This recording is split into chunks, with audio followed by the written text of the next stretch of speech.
समान वेतन कायदा लागू झालाच पाहिजे. पगार वाढ झालीच पाहिजे. पगार वाढ झालीच पाहिजे. पगार वाढ झालीच पाहिजे. सिंधुदुर्ग जिल्ह्यातील 108 रुग्णवाहिका चालकांनी बेमुदत संप पुकारला आहे. सिंधुदुर्ग जिल्ह्यातील 108 सेवा ठप्प पडली आहे. रुग्णवाहिका चालकांनी बेमुदत संप पुकारल्याने जिल्ह्यातील रुग्णसेवेवर त्याचे परिणाम होणार आहेत. सिंधुदुर्ग जिल्ह्यात गेली 10 वर्ष आम्ही रुग्णसेवा देत आहोत. कोरोना काळात कुटुंबाचे जीवन धोक्यात घालून आम्ही रुग्णसेवा केली. अद्याप पगार वाढ झालेली नाही. ही पगार वाढ व्हावी, कामाच्या वेळेत बदल व्हावा अशी मागणी या चालकांनी केली. अत्यावश्यक घटना घडल्यास रुग्णसेवा देऊ असे देखील या रुग्णवाहिका चालकाने सांगितले आहे. यावेळी रुग्णवाहिका चालक गणेश तावडे यांनी नवराष्ट्रचे प्रतिनिधी यांच्यासोबत संवाद साधून आपल्या समस्या व्यक्त केल्या. कारण आम्ही 2014 साली 108 ॲम्ब्युलन्स सेवा सिंधुदुर्ग कार्यरत झाली, तेव्हापासून काम करत आहोत.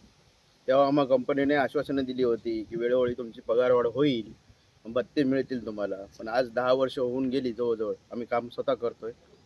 अजून कोणतीही पगारवाढ किंवा भत्ते, ड्युटीचं टायमिंग जे आहे आमचं 12 तासाचं आहे ते कमी झालेलं नाही आहे. वारंवार सांगूनही शासनाला निवेदन किंवा आमच्या कंपनीला निवेदन देऊन पण कोणी याची दखल घेत नाही आहे. म्हणून आम्ही हे आज धरणे आंदोलन बेमुदत संप पुकारला आहे. आणि या मागण्या आमच्या होत नाही, जोपर्यंत मान्य होत नाही तोपर्यंत आम्ही हा संप चालूच राहील.